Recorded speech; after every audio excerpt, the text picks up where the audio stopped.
Hello, everybody. Welcome into the Apples Ginos Fantasy Hockey Podcast, the podcast you come to when you're finally ready to take fantasy hockey seriously. My name is Nibbelink. I'm the creator of Apples Ginos, originator of the Zero G draft strategy.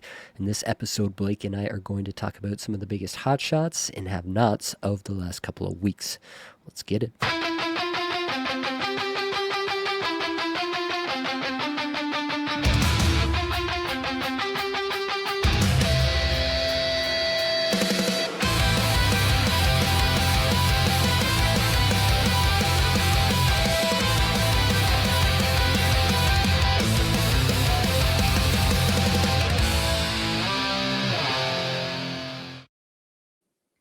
And of course, I have your friend and my best friend. It's Blake Creamer. Blake, how are we feeling tonight? I'm feeling okay. All right, it's Sunday. It's a beautiful Sunday, actually, out here in Vancouver Island. We've been, messed with a bunch of really crappy weather, and the last couple of days has been beautiful. Isn't that weird when you see someone kind of like you're having an awkward situation, like the first thing you go to is the weather, like, hey, it's nice outside, huh? And they're like, yeah, this is good. You remember 2 days ago? I'd be like, yeah, it was really rainy. I hated it. Well, why is that the go-to? You know what I mean? Like when you're in an elevator with someone and you're making that face, like the flat mouth, and you just talk about the weather. Is that what you do? Do you do that as well, Nate? I just try to avoid all conversations at all times, and that seems to work pretty well for me. So, Oh God, yeah. that's what he does with me. Sometimes like everyone, just to peer behind the curtain here. Before the show, Nate doesn't talk to me. Nothing. He presses record and then we start talking, right? So it's I'm used to it at this point, but I might have to kind of take a page out of your book here, Nathaniel. You might have to. Yeah, it is a rough week for me in fantasy. The infirmary keeps climbing. I have had some of my worst weeks of the year in some leagues this week, and yeah, it doesn't feel too good when you're doing a fantasy hockey podcast and trying Yeah. to get it amped up, and your fantasy hockey teams are in the toilet. I think I'm gonna go 1-4 on the week. I had one that was hanging in the balance, but I chose to stream Jordan Bennington for tonight, and that was probably foreseeably the incorrect choice. I did need to make up, like, I had a feeling that I would need to make up, like, a decent amount of points, and probably more than you could reasonably expect from just a random streamer on a Sunday night in terms of a skater. So figured I had to bet on a goaltender, and Edmonton coming off a big win. I thought it might be a letdown game. St. Louis was rested, and no, it's just Jordan Bennington is the worst goalie on the planet, and that continues to be the case. We knew it all along. I don't know. God, I've heard Jordan Bennington described as a bust or a bigger bust fantasy hockey prospect. So yeah, I mean, was it a bust or a big bust today, Nate? Oh, it was definitely a big bust. Speaking of which, we need to get into the Newsies. That was the worst segue of all time. But here we are, the Newsies. Right off the top, we should talk about Rasmus Anderson, who was traded to Vegas today, Sunday, as we record, with 50% retained salary. In return to Calgary, Zach Whitecloud, 2027 first, a 2027 second that will become a first, I assume, the following year if Vegas wins the Cup this year, and a depth defense prospect. My off the cuff take is that this is generally bad for Anderson. I don't see how he scores more points. Like the point pace improves in Vegas. Like, yeah, the environment is definitely better, but he's on a 51-point pace here. They run a 5 forward power play. It's not even guaranteed that Anderson gets power play 2 with Theodore and Hannafin there in front of him. They might just ask him to play some good even strength and PK time.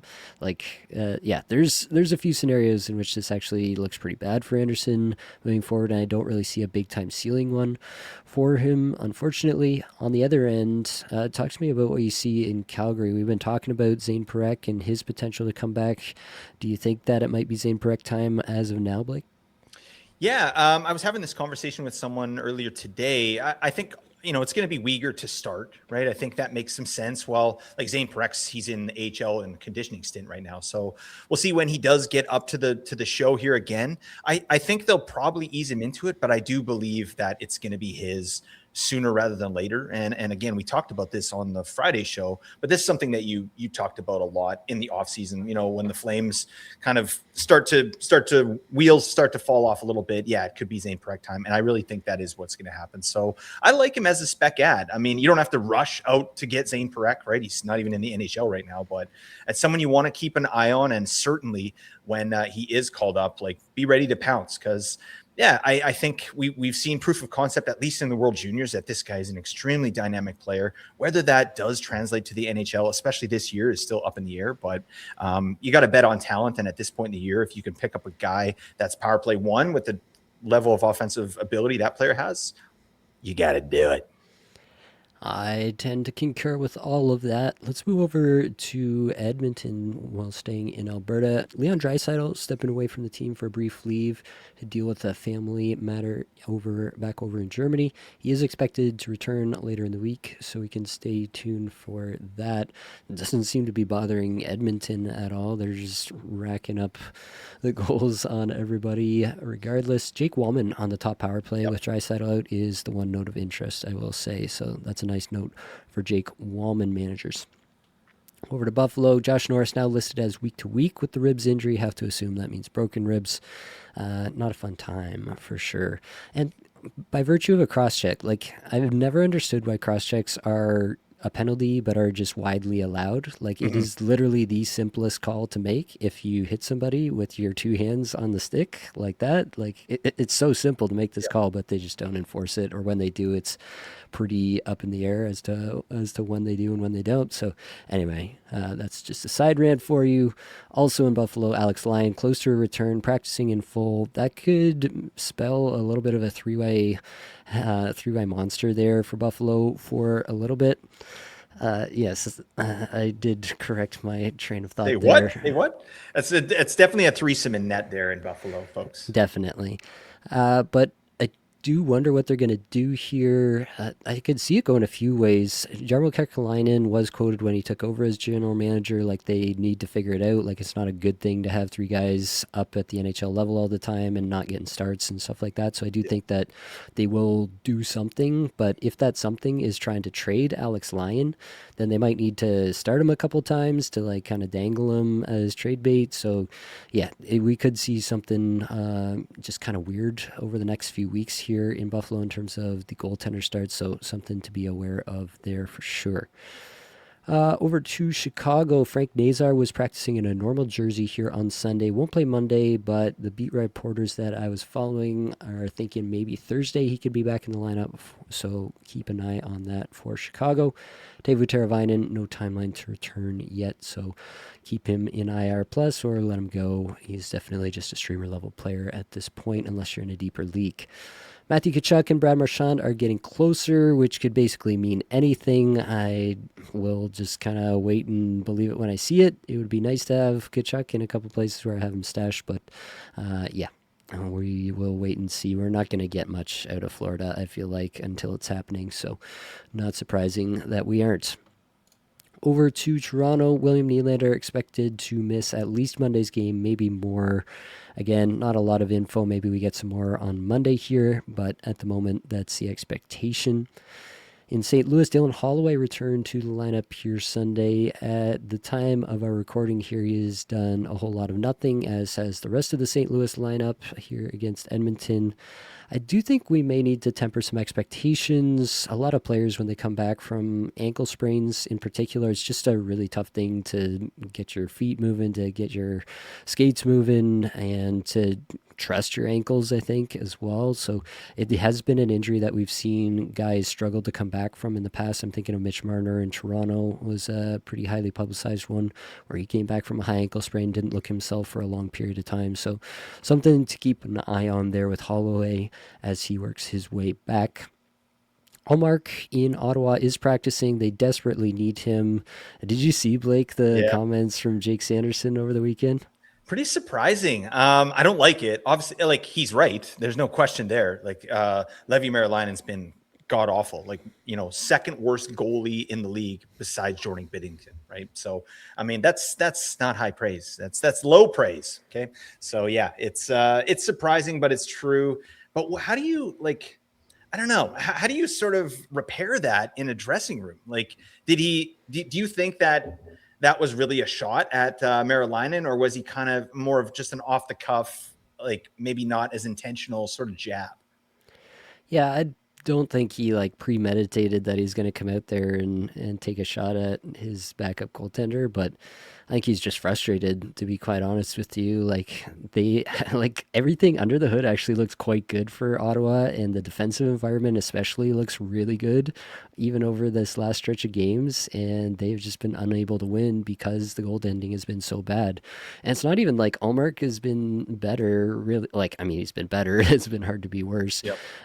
But it's not like he's had a great season either so far. And Ottawa, it really does feel like is getting sunk by their goaltending in the early going here. So tough place to be for a guy like Jake Sanderson, who's definitely not the reason for the Senators' troubles this year. Over in Pittsburgh, Eric Carlson, practicing in a non-contact jersey, will travel with the team this upcoming road trip here. It's an undisclosed injury, so we're not entirely sure what he's working back from, but by the end of the week, we could be looking at Carlson back in the lineup. So Chris Letang, his fantasy relevance may be short-lived here.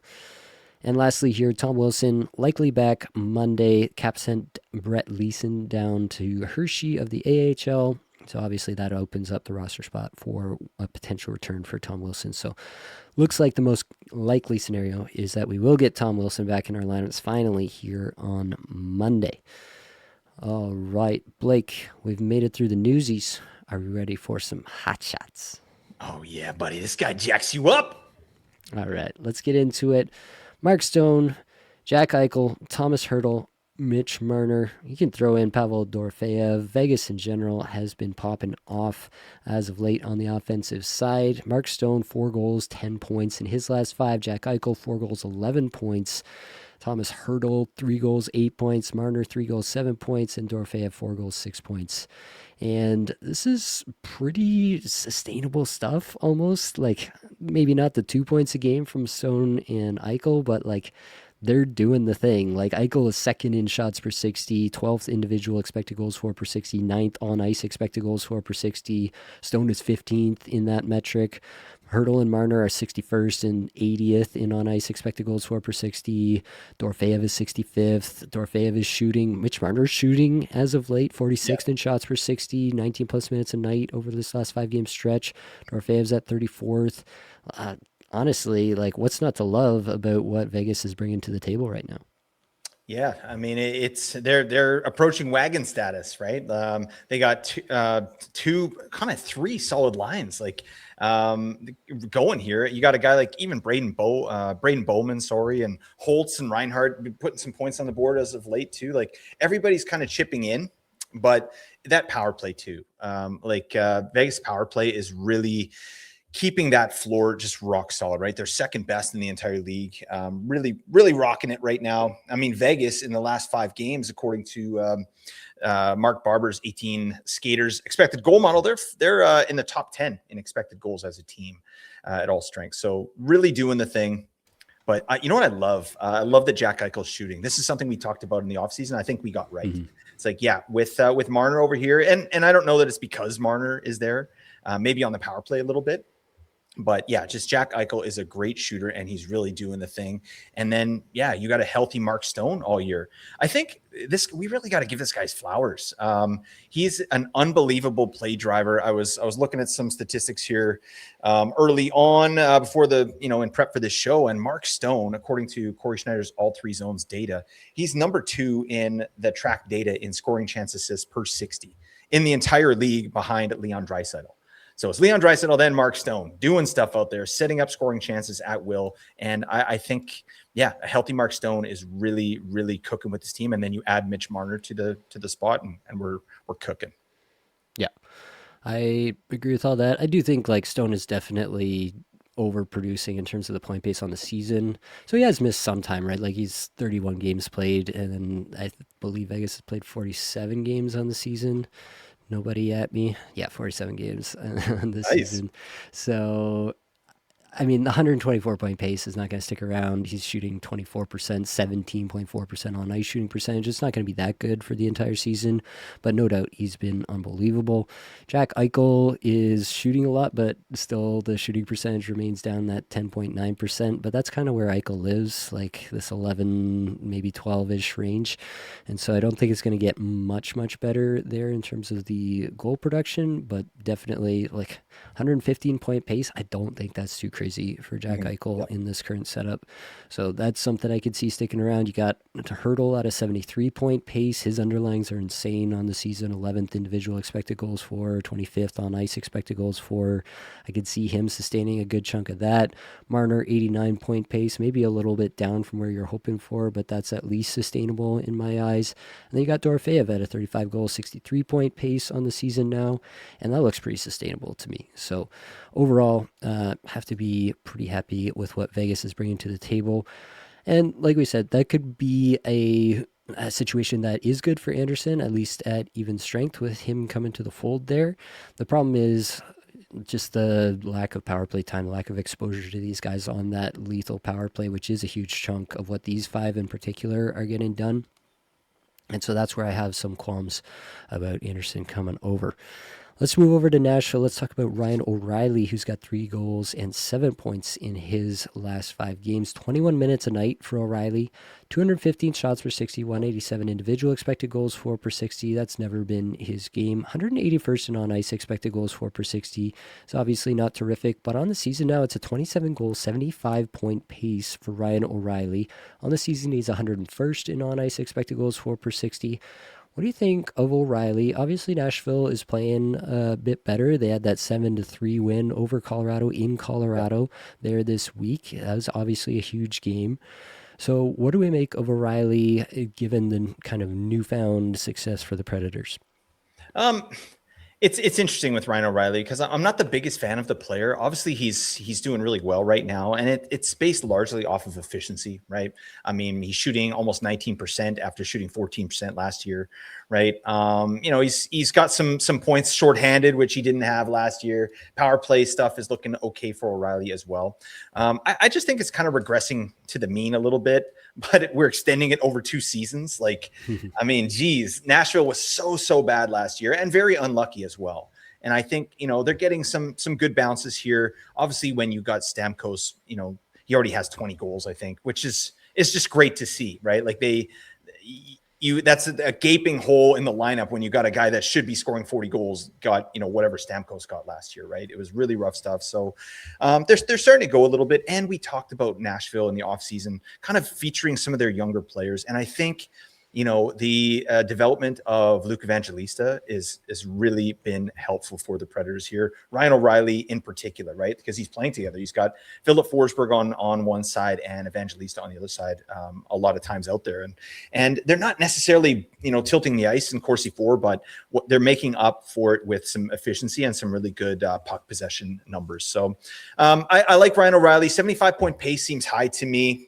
Just because it is based off of, some efficiency there. I think a 60 to 65-point pace for ROR moving forward, that doesn't seem too crazy to me. And I think this should be a guy that shouldn't really be on your waivers with the type of deployment that he's receiving. Yeah, I agree with that. I got O'Reilly in a couple spots off waivers. I've been loving life Yeah, me there. too. I do think Evangelista is actually a pretty big part of this. To be honest, Evangelista has really come on, especially in what would we call it, like the middle third of the season that we're into here now.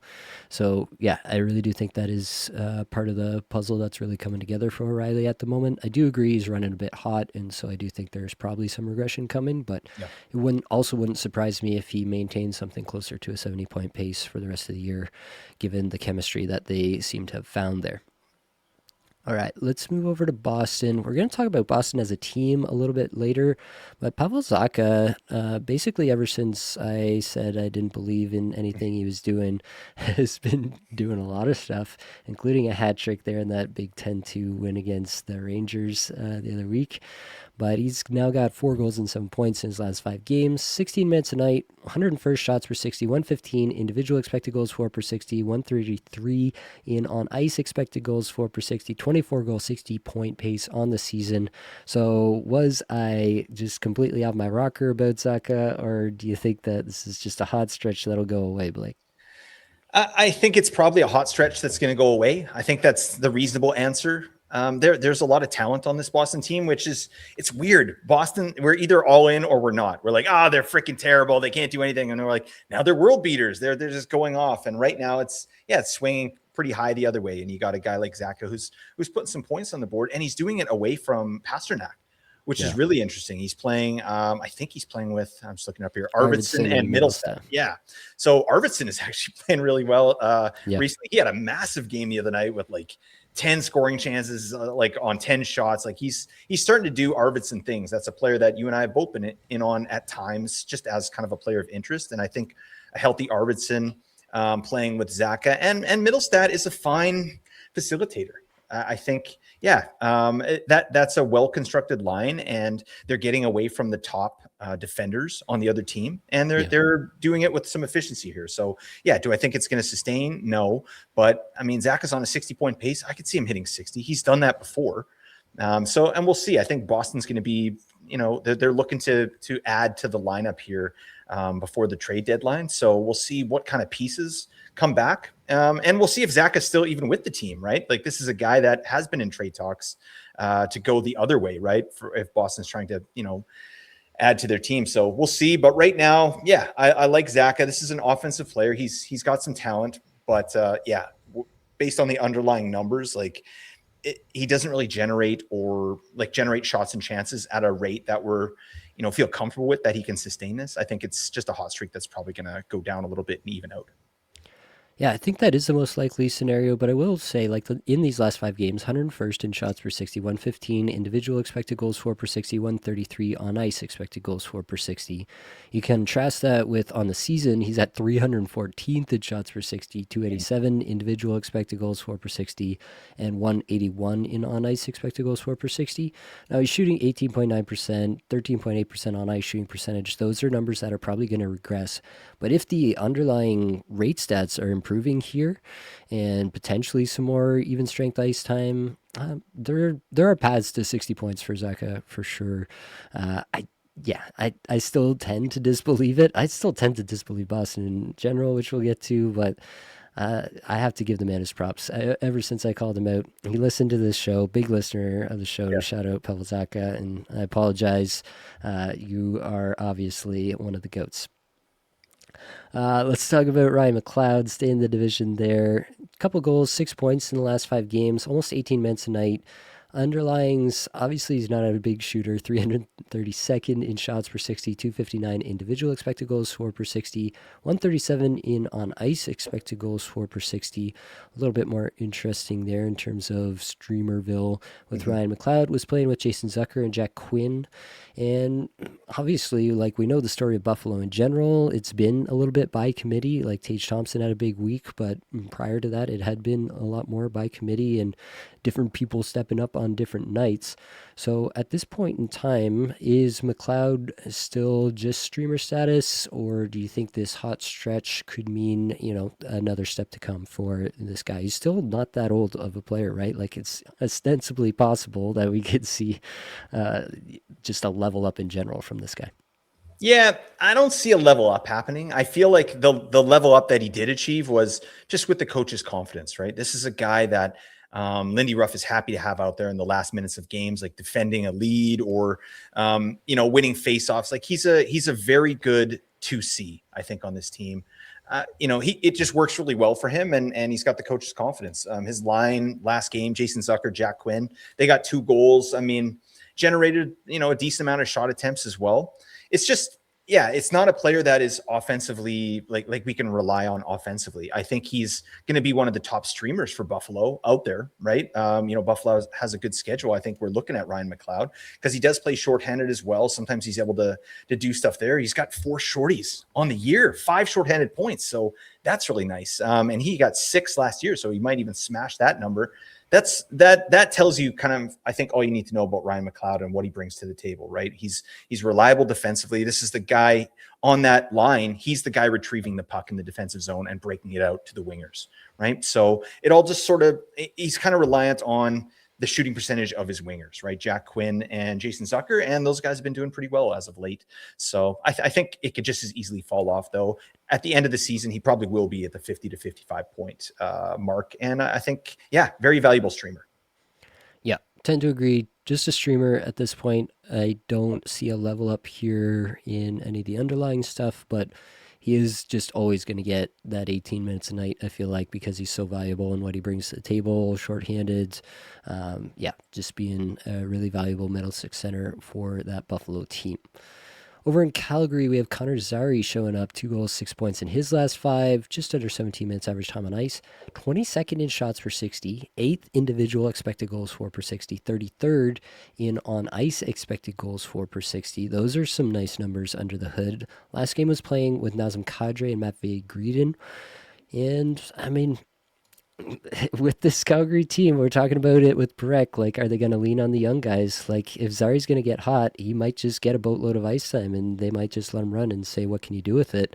I don't think that's a crazy thought. There have been times where Zari has had little stretches like this where we look at the underlying numbers and say, hey, there might be something here.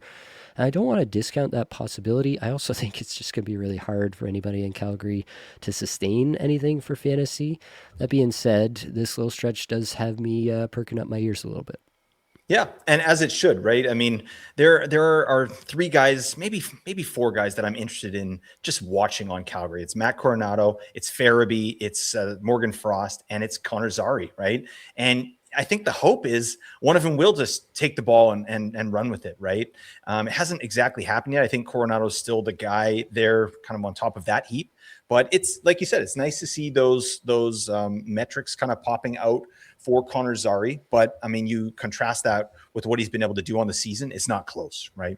So he's had a very good 5 games, right? But the rest of the season, you know, he's like, I'm just looking here, like he's shooting 224th shots on goal per 60, 134th in individual expected goals per 60. So that's a stark difference between what he's been able to do here this last 5 games. So it's nice to see he's getting some power play time. This is a guy that plays really well in transition, right? But in terms of generating his own shots and chances, you know, besides the last 5 games, it's not something that he's been doing a lot of this year. So we'll see. I think the place to generate offense is probably still with Nazem Kadri, even though Kadri has been ice cold, right? And we might talk about him later. But yeah, he's still the guy I think that has the ability to generate the most offense. So I think I like anyone who's really on that line with Kadri. It is going to be interesting to see how the Flames perform without Rasmus Andersson, because Rasmus Andersson is excellent at breaking the puck out as well. He's excellent in transition and I would consider Andersson an offensive defenseman. So now he's not there, you know, like until Perek gets healthy, like we got Uyghur as the number 1 offensive defenseman. I mean, that's showing no good. I like Yan Kuznetsov. He seems all right as kind of that. Maybe he can step in and fill that role, but I think a pretty bad offense in Calgary is probably going to get just a little bit worse now that Rasmus Andersson is gone. Yeah, I don't have much to push back on there. We'll note that these minutes for Zary over the last little bit, what did I say, about 16 3/4 of a minute per game. On the season, it was more down in the 14 range, so It is a little bump in the last little bit too. So if that continues to trend upward, then obviously our interest in Zary will increase proportionally. Oh, yeah. Let's go over to Anaheim. Beckett Seneca, I don't know if you saw the strip of Kevin Fiala on the breakaway and then feed it back for the really nice winner. Yes. Going the other way. Very nice stuff from Seneca. He's got a goal, but 6 points in his last 5. 20 minutes a night, importantly, here for Seneca. Really being leaned on by Quenneville. Really nice to see for a rookie in the league. 116 shots per 60. 60th in individual scoring chances for per 60. 31st in on-ice expected goals for per 60. And I said this back on the show that we did on Friday. For the waiver wire stuff, I'm starting to believe on Seneca that he could just be this guy and he could sustain this now 65-point pace that he's on. And yeah, it's a really nice feather in his cap as well that we're starting to see. Triteri out, Leo Carlson out. It's Seneca that's being elevated and trusted, and he's delivering. So I like to see that. I'm starting to believe, of course, now that I've said it out loud, it'll probably go away, but everything under the hood continues to increase with Seneca, and that's a really good sign for a rookie. Usually you see a bit of a fade in the second half, and we just haven't seen that yet. And as I mentioned, we're coming up on this Olympic break. He's going to get a good break here, and it's going to be a little bit of a different NHL season for him, and he hasn't shown any signs of fading under the workload so far. Yeah, no, I'm excited about this player, and it's neat. Like, yeah, we knew the offensive ability of him going into this year. It was a surprise to me that they did keep him up, and then it's a surprise to me now that he's such a huge part of this offense. Like, Anaheim has obviously fallen off big time in terms of their scoring and their ability to win games, but Seneca's production has been rock solid, which is really nice to see, and his line has been kind of all over the place. We've talked about it a lot. He had a great stretch there with Mason McTavish and Cutter Gauthier to start the year in terms of expected goals. They were like one of the top lines in the league, top three, right? But he's not playing with them currently. I think, he's right now he's playing with Alex Killorn and Mikael Granlund. Oh my God. But they're doing stuff out there. Seneca, like one of my favorite things about him is his ability to rush the puck, right? And his play in transition. Again, just referencing Corey Schneider's all three zones. He's the number one player on the Ducks in terms of entries leading to scoring chances per 60 and controlled entries per 60. He does that, right? Better than anyone on the Ducks. He's the best in both. So this is a guy that basically that means to me he's a major driver of offense. He's setting things up, and he's obviously getting to biz with his own scoring. He's shooting almost 15%, a little high for a rookie, but I just think that he's on a 65-point pace, and that seems 60 to 65 seems legitimate to me with what I'm seeing under the hood here and his ability to generate offense. So I like the player. I'm big on Seneca, and I think he's here to stay. All right, last up, Oliver Ekman-Larsson of the Toronto Maple Leafs. Goal and 6 points for him in his last 5. 21 and a half minutes average time on ice. Just continues to do it this year on a 53-point pace. Big time resurgence year for OEL. 73rd shots per 60, 39th individual expected goals for per 60, and 55th in on ice expected goals for per 60. Still on the second power play unit here. But it's a pretty big sample size at this point with OEL. Definitely the defensemen are being given a little bit more of a green light under Berube, especially in the last little bit where Berube has allowed the team to play a little bit more in the offensive zone. And they seem to be a little bit excited about that. So I think the offensive environment has actually improved for OEL over the last, 10 games versus the previous part of the season. But, at what point do you say 48 games into the season with this point pace, Blake? At what point do we say, yeah, he might be a guy who can end the season, just have kind of this outlierish year and end the season around 50 points? Mm-hmm. Yeah, it's a good thought. I mean, it's wishful thinking, Nathaniel. All right, damn it. No, it's at this point we go, no, I don't think so. But we do see these seasons all the time, a season that doesn't really make sense. It sort of defies some of the underlying metrics that we're seeing. But some of the stuff that I do like about OEL is like the ice time is strong, right? And again, has the coach's confidence. The periffs are really good, right? He's going to get over 100 hits, close to 100 blocks potentially, maybe more 90, but he's giving you that. And right now he's shooting the lights out, right? He's shooting 11.6% as a defenseman. That's very high, right? So, he's got 8 goals. It's great to see. He's on and off power play 1 here and there, right? Obviously that's his spot, but they have no problem putting him out there. I just think it's a nice swing to take. It's a very low risk swing. And this is a guy that's probably available on your wires, even when he is playing as well as he is right now. I just think because there's people are like us where we're like, this is probably not going to continue, right? It doesn't make a lot of sense, but he's doing the thing, right? And like you said, the offensive environment there is looking a little bit better in Toronto. You got Matthews starting to cook. And once Nylander does get back and healthy, I think I want a piece of that, right? Matthews is just one of my favorite players out there, and he hasn't been himself in 2 years. So if he can get back to kind of a level of offensive generation there that we're used to, I think, it raises the floor of everybody on the team, OEL included. So, I think it's a low risk swing that I'm happy to take if he's out there. Yeah, I think that's really where I'm at too. I'm happy to ride with it as long as it continues. I'm not necessarily expecting it to continue at this level, but I do think he's a pretty rosterable guy in pretty much all formats at this point. Speaking of Matthews, did you see the pass there in OT against the Jets?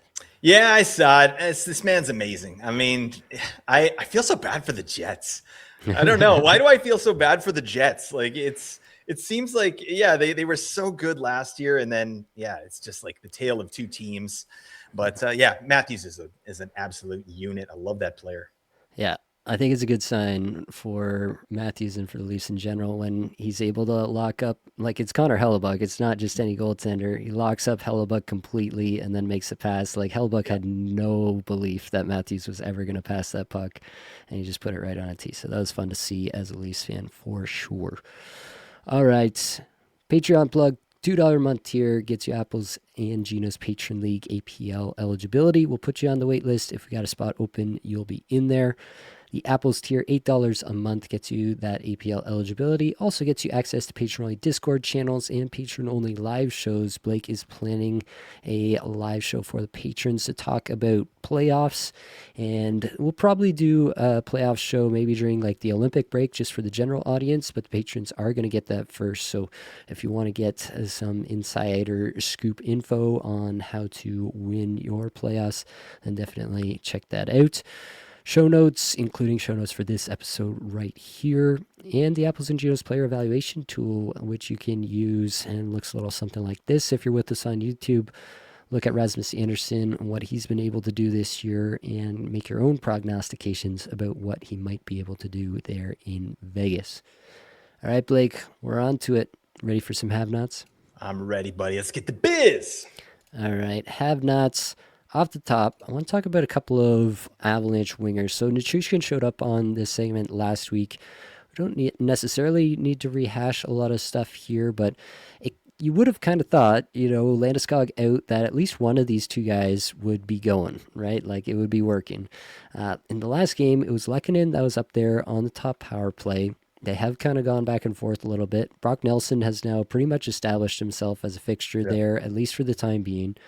My stance has kind of been that I just think that Lehkonen is a better fit both on the top line and on the top power play. I think they just like him a little bit better as a net front presence on that power play. He's not going to necessarily get a ton of looks. Like he's not a focal point of that power play, more of the Zach Hyman element of that power play, if you will. But I do think that it's still obviously a valuable spot to be on the ice for, bang in a few loose pucks around the net front, and you'll get some extra points that way. But neither Lehkonen or Nichushkin are producing at the moment. Both just have a single assist in their last 5, and Nichushkin has been actually quite cold for a while. Lehkonen's getting way more ice time by virtue of that deployment, over 19 minutes average time on ice, and Nichushkin's just over 60.5 minutes in that stretch. Lehkonen 135th in shots per 60, Nichushkin 321st. You got Lehkonen at 43rd in individual expected goals for per 60, and Nichushkin at 349th. So I think just based on the factors there that we kind of can lead the witness here and say that Lehkonen is probably the guy to roster. I don't think that that's really the problem though. Lehkonen and Nichushkin widely rostered as it is. I think more the question is, do we see these roles flipping at any point? Do we see a ceiling for Nichushkin? Because it's getting harder and harder for Nichushkin managers to hang on. Yep. I think honestly, and we said this last week about Nichushkin, his ceiling is if he's on power play 1 or not, right? That's really it. And as even with the Colorado Avalanche power play as bad as it is right now, I don't see him getting on there. I feel like they're chipping away. They're getting some decent looks, and I think they're going to start getting some bounces there. So I'm sort of still valuing Nichushkin as the player we talked about last week. He's pacing for 58 points. That makes sense. I think he's like a 55 to 60 point player this year. His ceiling is 70 points to me, or maybe 75 if he gets going on the power play as a point pace, right? But so I don't want to rehash too much there, but Lehkonen is a player I'm still super in on. I think we should all be in on him. This is a guy too. His ceiling is based on power play 1 as well, but he's on it. It's just that power play stinks. They're not doing anything. Lehkonen has 2 power play points on the year. And he's been on power play 1. He has a 47% power play share, but he's been on it more often than not over the last, like, let's say 20 games. So digging in on Lekkonen's even strength numbers, they're awesome. Like he's actually shooting more. He's generating more scoring chances. His on-ice shooting percentage is better. His IPP is better, right?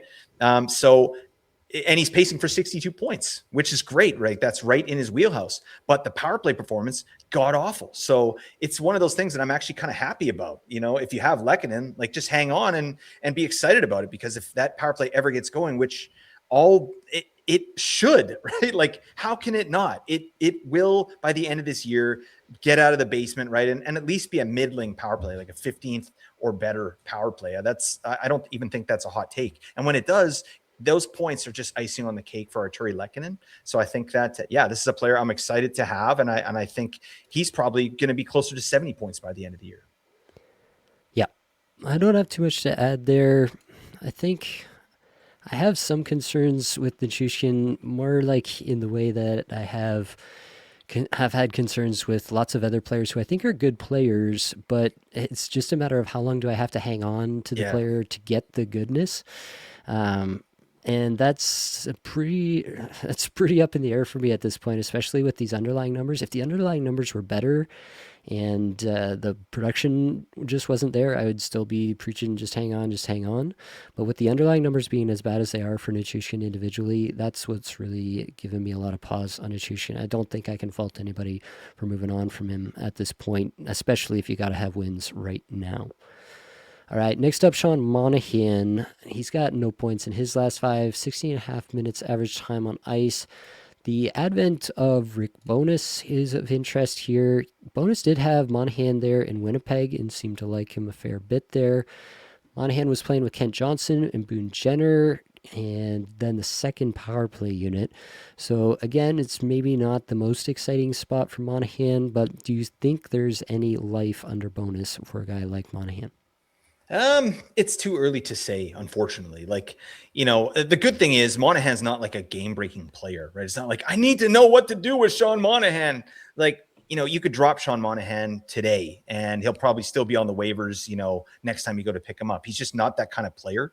That said, he paced for 87 points last year, right? Yeah. That's crazy. He's pacing for 41 this year. So, I mean, that's a stark difference.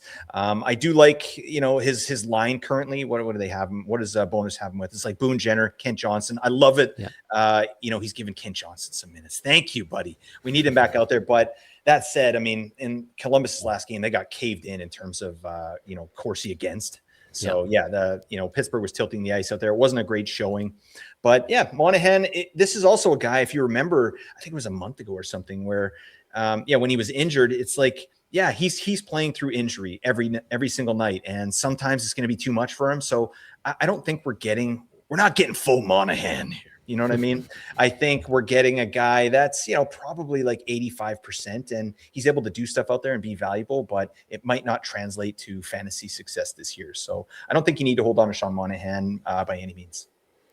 All right, let's move over to Nazem Kadri, whose season has reached scatological levels. Just 1 assist in his last 19 minutes average time on ice. It is a word. You can go look that one up if you want to. Love this. 218th in shots per 60, 218th in individual expected goals for per 60, 243 in on-ice expected goals for per 60. Similar to Nichushkin, there's just nothing to sink your teeth into here to have hope. I mentioned it on the last pod, but I did drop Kadri in the one place I had him. Again, it's maybe not the deepest league, so it's maybe not a fair comparison for some people out there in deeper leagues, but still, it's just impossible, it feels like, to hang on to a guy who the underlying numbers are bad, there's no projection to speak of. And what is your hope for this to get better? The hope, I think, at this point is just that he's traded and he goes to a better spot. But again, is the better spot somewhere where he gets 19 minutes a night and you get what you thought you were getting with Nazem Kadri at the beginning of the year? I don't know if that's in the cards. What do you think, Blake? It's completely offensive environment to me with Kadri because he's still driving play out there. But, if your line mates can't finish, and Nazem Kadri is not the most efficient player in the world either, right? So he's having a down year in terms of his efficiency. It's just a perfect storm for him to not be getting any points. And it's hard to see because I still think that this is a guy that under the hood, I like what I'm seeing. I like what he does out there. He's amazing in transition. He's an amazing rush player. He's the guy bringing the puck in. He's got all the controlled entries, right? Leading the scoring chances too. He leads the team in all of those metrics. So he's doing it, but it's a talent issue with the Flames, and yeah, it's not going to get better. So hopefully he does get traded somewhere. I could see him rocking like a second line, even power play 2, and maybe generating more than he's doing here, line 1, power play 1 in Calgary. Yeah, I think that's the hope at this point for Kadri, but for myself, I'm not hanging on just to hope for it. You could stay, like that's a real possibility as well, and then in that case, it could be Go just down a with the little ship. bit more of the same. Timo Meier here, 1 goal, no assists in his last 5, 18.5 minutes average time on ice. He's 21st in shots per 60, 59th individual expected goals for per 60, 122 in on ice expected goals for per 60. In the last game, he was playing with Heischer and Mercer on, I guess what you call the second line there. Not on the top power play. We had Gritziuk up on the top power play there, which was an interesting development, but Timo Meier is continuing to be a guy with great underlying numbers. I think it is important that he's getting this 18.5 minutes a night here this year. That wasn't always the case last year under Sheldon Keefe. And on the season, I mean, he's 7th in shots per 60 on the season. He's still firing the puck. He's still giving you those peripherals that way. 25 goal, 50 point pace on the season, though. 8.7% shooting percentage, 9.1% on ice shooting percentage. This is just more of that New Jersey curse that seems to exist. How close do you think the Devils are to lifting that curse, and how much will that help Meier? I don't know. I'm happy for all those things you mentioned. Yeah, like the shots are good, the scoring chances are good, but there's something wrong with this Devils team right now. And we talked about it a little bit on the waiver wire show, but I just think the vibes in the dressing room were affected by all the Quinn Hughes talk. And I don't know, you got Sheldon Keefe in there who, he's not the biggest motivator I've ever seen in my life, and some of the stuff that I've seen. I just feel like there's something that stinks in that dressing room, and offense is really hard to come by, which is so crazy to me when you have the amazing rush play of guys like Jack Hughes, Jesper Bratt, right? And Timo Meier's no slouch either. This is a guy, he's an absolute hammer out there. This guy's shooting the puck. He's getting a ton of chances, just nothing going in. So, luckily he brings other things to the table, right? Nice periffs there. Good blocks for a forward as well. So, obviously, you're not doing anything with Timo Meier. I don't think I'm trying to get off him either, but 50-point pace, that's not what we expected, is it? I think this is a guy that should be in and around the 70-point mark with this team. Even on power play 2, I still think like 65 to 70 points is where this guy should live. So it's definitely been a disappointing season. Yeah, I do think this kind of 25 goal, 50 point pace is the absolute floor for Meier. I do think it gets better. The percentages are just so low that he would have to be criminally unlucky rest of season to end here. So I do think it gets better, but I will sympathize with those people still rostering Timo Meier at this point in time. Mackenzie Weegar, no points in his last 5, over 22 minutes a night, 50th shots per 60, 85th individual expected goals for per 60, and 140th in on ice expected goals for per 60. We kind of talked through the implications there with Anderson leaving town. I think the one thing that we can say for Weegar is that it's almost certainly going to mean a pretty significant uptick in his even strength minutes with Anderson out of town. They're both right-handed D, and so it just makes a ton of sense to me that Weegar is just going to get every minute possible, and it may not be power play 1 if they choose to put Parekh there, and I believe they will, like you said, sooner rather than later, but maybe not immediately. But still, if Weegar's going to play what I expect, like maybe 26 minutes a night, like that's going to add a little bit of juice here. Now he's on a 27-point pace on the season, despite being 20th in shots per 60 amongst all defensemen. And he has a 42% IPP. It's just the 6.6% on ice shooting percentage. Just another microcosm of what's gone wrong with the Flames this year. So, do we have any hope for Mackenzie Weegar, the fantasy asset, rest of season, Blake? Yes, I would say so. With the departure of Rasmus Andersson, I think, we're getting a bump in value here for Weegar. These periffs are they're insane. If you have any value to periffs, he's already got 116 hits in 48 games, 100 blocks in 48 games. What an animal, right? And now he's going to be out there probably like 2 more minutes average time on ice per game. I think, yeah, he's going to be more of a focal piece, even in the offense. Like, I think with Anderson there and Parak and Kuznetsov, like, they have kind of the offensive part taken care of. But now that Anderson's gone, I think they're going to need Uyghur to step up his game there. The problem is, I mean, this Flames power play is terrible. The finishing so far has been terrible. They're not great in transition. There's just not a lot to like about the Calgary offense. So we have to temper expectations. He had, a 48-point pace last year, ended up with 47 points. I think a 40-point season would be a win for Mackenzie Weegar at this point, and I think that's achievable. Yeah, I think that's definitely a possibility. Rest of the season, I wouldn't be dropping Mackenzie Weegar. I have him in one spot where I thought I got him at decent value. Obviously hasn't returned that, but those peripherals are so solid that he just hasn't reached droppable levels or even close in that particular league. But yeah, I am still hoping that we'll get a little bit more offense out of Uyghur this season. But definitely this was one of the fears with the Flames team this year, and it's coming true, and especially true right now. Remember when he got 20 goals, Nate? This guy wild. got 20 goals. And remember how mad we were when he got traded to the Flames and we thought he was just going to be an absolute wagon, and they just tooted in our face for 31 points? Buddy, no. Can you pick a lane, Uyghur? What are you doing? That is a memory I would rather forget at this point. Sorry about that, man. Thomas Harley's next up. 1 assist in his last 5, was over 25.5 minutes average time on ice, 11th shots per 60, 26th individual expected goals for per 60, 33rd in on ice expected goals for per 60. Now, a few games of that was with Miro Heiskanen out of the lineup, so I guess we should probably make that disclaimer on those underlying stats. Anytime you're getting on that Dallas top power play, I watched a bit of that game there today, and that power play is just wild, watching them snap it around, moving guys around. It is a sight to behold. So I do think that it's another situation where you can't expect what we had hoped for from Thomas Harley.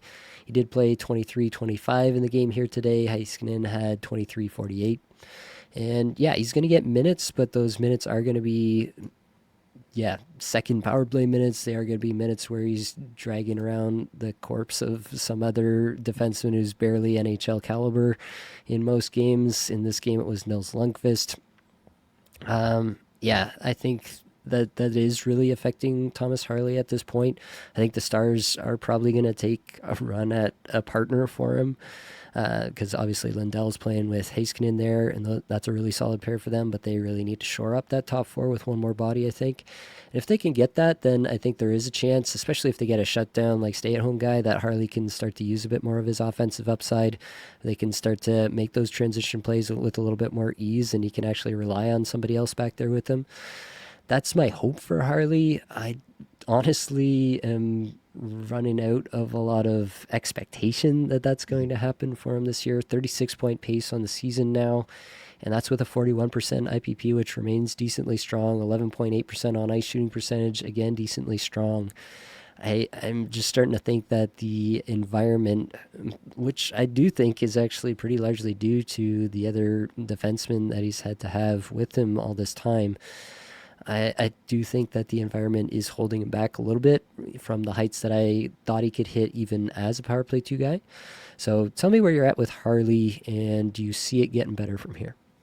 It's tough. One thing I've noticed with Harley this season, especially after he came back from injury, are some kind of baffling defensive lapses, like, giveaways and just some soft play. Whereas, if you remember the Four Nations tournament last year, like, this guy came in as a spare and dominated. He looked dominant out there, to the point that I think we were all pretty excited about Thomas Harley's potential this fantasy season, right? And it turns out that Heiskanen was the one who's was getting all that juice, right? We're going to say juice every single episode, folks. That's it's Apples and Ginos, apple juice, right?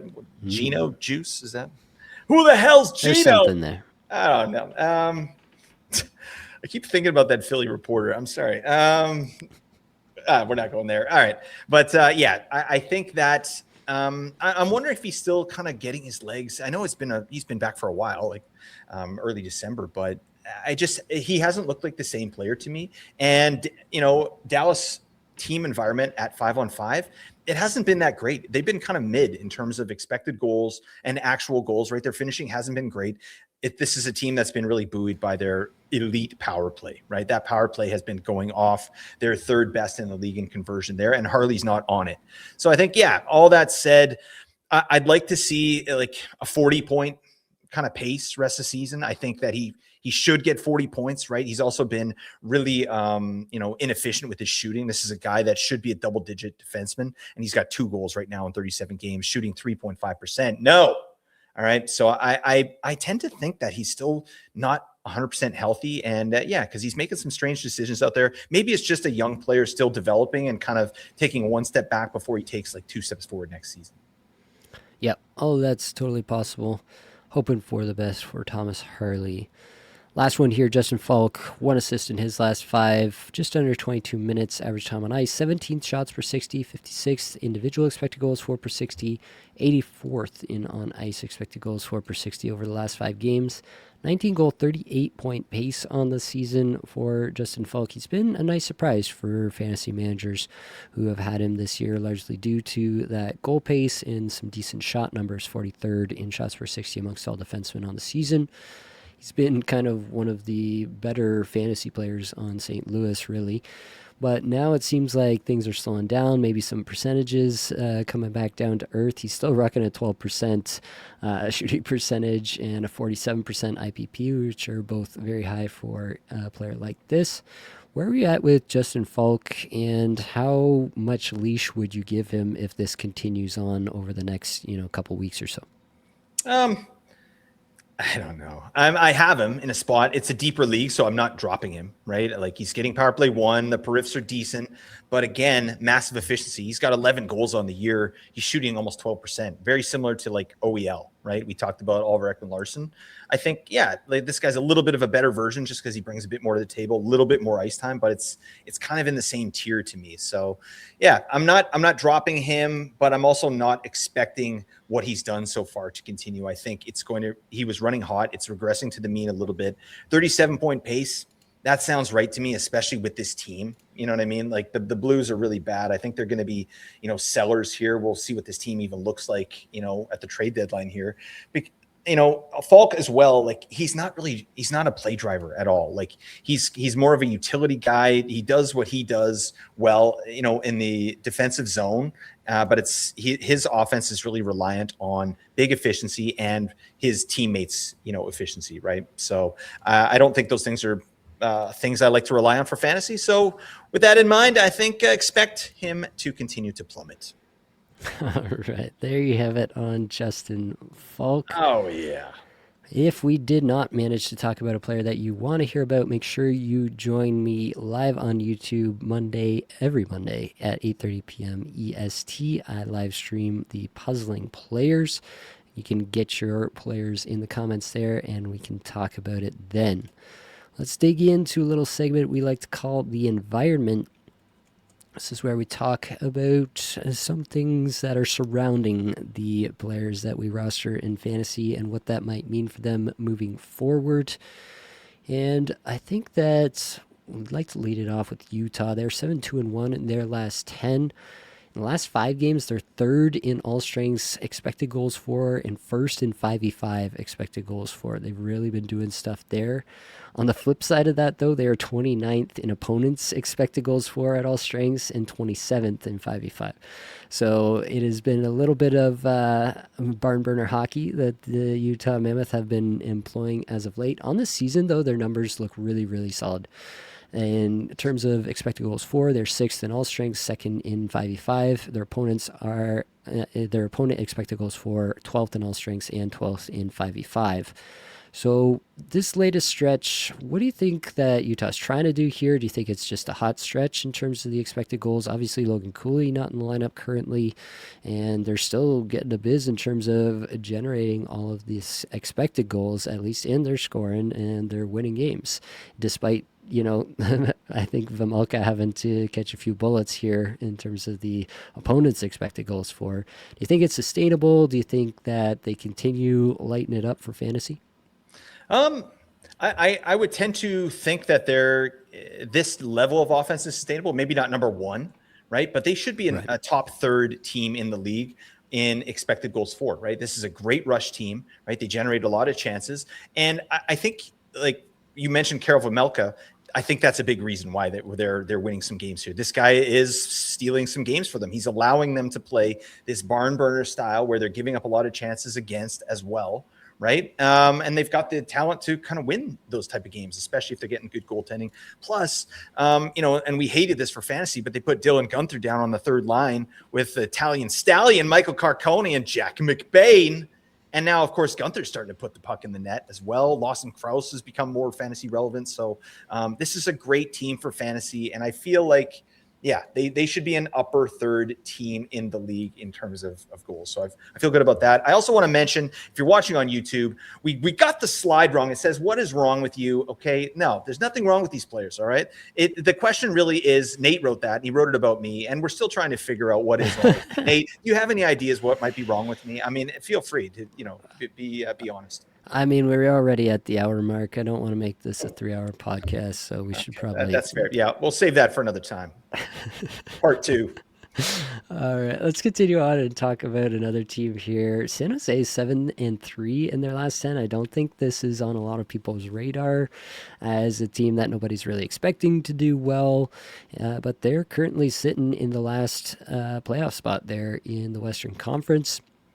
And they're doing some stuff. 9th in all strengths expected goals for over the last 5, 11th in 5v5. Obviously, the defense not quite there. 24th in all strengths opponents expected goals for, and 25th in 5v5 in that same 5-game stretch. On the season, they're 23rd in all strengths expected goals for and 25th in 5v5, so it's definitely more so just in this latest stretch that the offense has really come alive. And they just added Will Smith, so he hasn't contributed to a lot of those numbers.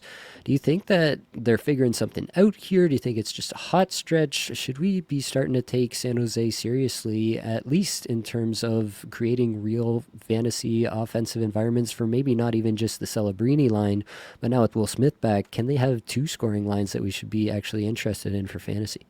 Yeah, I think the easy answer is yes. I mean, any team with Mac and Celebrini on it, I think like we're looking at a generational talent here. There's not enough superlatives to sort of describe what Celebrini's been able to do this year and how he's been able to make his teammates and specifically his line mates better, right? I do want to shout out a couple of young players on the Sharks that are sort of helping with this, right? We got Igor Chernyshov, right, who's been really good. Colin Graff. They've all had time with Mac and Celebrini, and now Pavel Regenda.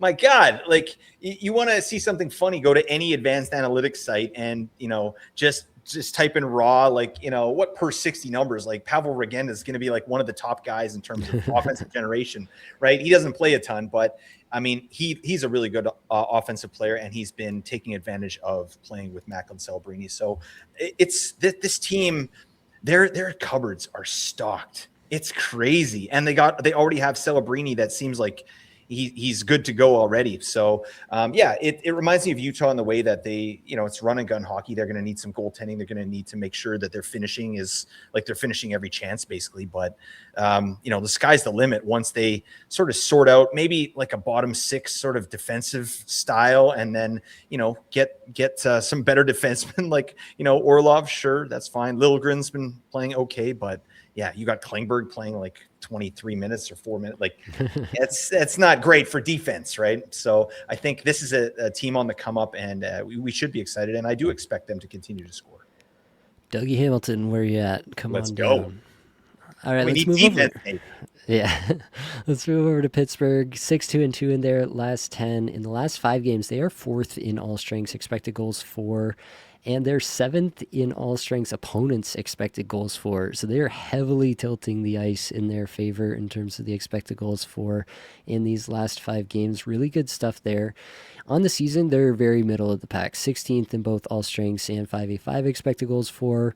14th in opponents expected goals for at all strengths, and 18th in 5v5. But in this last stretch, it really does feel like they're starting to come into their own a little bit. And I've talked about Dan Muse and my slow-burning love affair with his coaching style here and what that's done for a lot of different players, guys down the lineup. And I think that really is the takeaway that I want to have from not only this stretch, but the full body of work that we've seen from this Dan Muse-led team over the course of the season is guys like Brazeau, Mantha, Kindell. These are all guys I'm interested in if and when they get A, Crosby exposure, or B, power play 1 exposure. Yeah, very true. You have to shout out the man. You have to give him his flowers. Like, first off, the special teams in Pittsburgh are unbelievable this year. They're 4th best on power play and they're 6th best in penalty kill. That'll play, right? That's a big reason for their success there. That will win and lose you games, right? We hear it all the time. So they're really capitalizing when they need to. And in terms of their even strength environment, they're 9th overall in expected goals for on the year, but they're 28th in finishing, right? So there's room to grow. There's room to grow at 5-on-5 for sure. I don't know. I don't even know what to make of Pittsburgh at this point. Like, you got these old dogs still doing it, right? Like Letang to Crosby the other night. I saw that. I was just like, these guys have been going for like some time now. You know what I mean? And it's really nice to see. I love Crosby. He's just such an amazing player. So, I mean, what does Pittsburgh do kind of at the deadline? Like, what do you do with a team like this? Because this is not the position they were expected to be in at this point.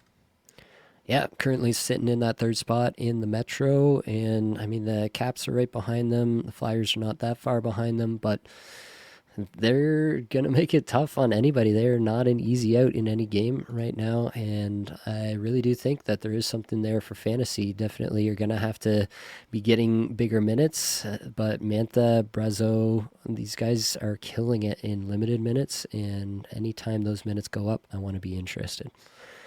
And lastly, Boston here, I want to talk about 8-1-1 in their last 10. In the last 5 games, they're 21st in all strengths expected goals for, but 5th in 5v5 expected goals for. So obviously the power play not doing them any favors there in terms of the expected goals for in the last little bit. They are also 10th in opponents expected goals for at all strengths and 4th in 5v5 opponents expected goals for. So I just think that this last stretch has been really kind to them. On the season, though, the numbers are not nearly as good. They're 27th in all strengths expected goals for and 26th in 5v5. And on the flip side of that, for their opponents, they're 27th in expected goals for from their opponents in all strengths, 16th in 5v5. So my question to you, Blake, is what's the true test here? Is Boston just figuring it out? The last 10, the last 5 here, are they just figuring it out and this is going to be a wagon rest of season? Or is the bigger sample size on the season a little bit more indicative of the team that we have here and they've just kind of captured some lightning in a bottle here the last little bit? Yeah, I think that's the process that I think we need to sort of think of, right? You look at the bigger sample size, like, and then, yeah, obviously they've played really well this last few games, but like you described, I mean, they're 5th in 5v5 expected goals for, and 21st in all strengths expected goals for. That's kind of the opposite of what they've have been on their season, right? Their power play has really been going, and their even strength expected goals has been terrible, some of the worst in the league. Right, their finishing has been crazy high because of guys like Geeky, Pasternak, obviously. So yeah, I mean, it's an outlier, and whenever something's an outlier, like, we have to take notice, right? This is a data point. We want to see if this continues, but there has been like something that changed, right? And it's been kind of the line construction that they've been doing there, and now we've got let's say a healthy Victor Arvidsson, Mittelstadt, and Zaka as a legit second line. You got Pasternak still doing his thing. He's an amazing facilitator as well as scorer, so he can run a line on his own. And yeah, if they can get that power play going, get Geeky kind of cooking again, I think that this we'll look back at this and I think it'll probably even out to some degree, right? But I also think they're going to add at the trade deadline, and we'll see what that looks like as well. Yeah, additions at the trade deadline could be huge. They are 6th in the league on the season in shooting percentage. And I mean, that could continue, but you look up and down that lineup and it does feel like maybe that's a number that's running just a bit hot on the season and gotten them a bit to where they are today.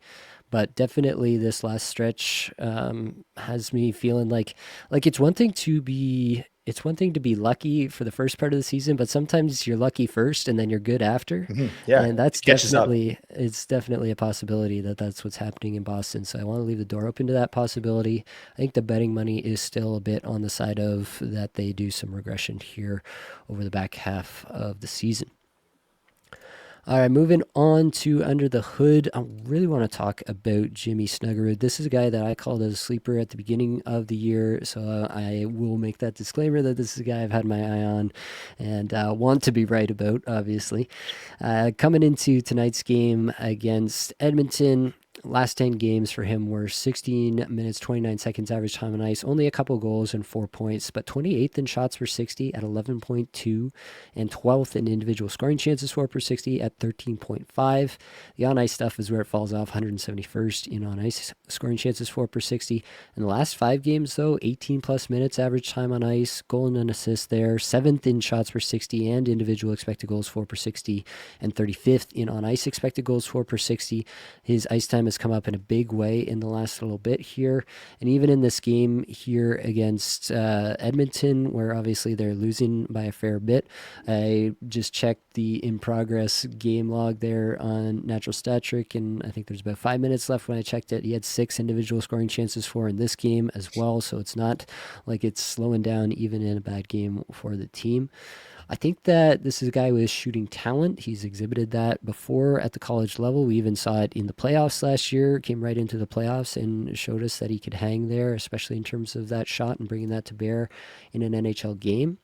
And so I got a lot of time for Jimmy Snuggerud, even on a Robert Thomas-less St. Louis Blues team. If he's going to get 18 plus minutes, I do really think that there's something here. I do think Snuggerud could be, look at what Zachary Bolduc did down the stretch for St. Louis last year. Snuggerud could easily be that guy this year for me, and could, even if the Blues don't have like a big time resurgence towards the end of the season, I do think Snuggerud could be a guy who pops for even like in best case scenario, like a 70-point pace rest of season. That wouldn't be too crazy for me based on some of these underlying stats coming up the way that they are and what we know of the pedigree of the player coming in. So I really like Jimmy Snuggerud. I'll pass it off to you, Blake. You can throw cold water on me if you have to. No way, buddy. I mean, I'd love to throw cold water on you, both of us together. All right, just a cold plunge, get our heart rates up. But yeah, I'm so with you, man. I think when you got a guy like this who does generate his own shots, he does generate his own chances. He's proven that pretty much at every level, and he's doing it again this year. It's just his ice time. It was a problem, right? And his deployment, like his opportunity. Well, now he's on power play 1 and he's getting the 18 plus minutes. And I think this is a guy we need to be in on right now while Robert Thomas is out, while St. Louis is in kind of flux.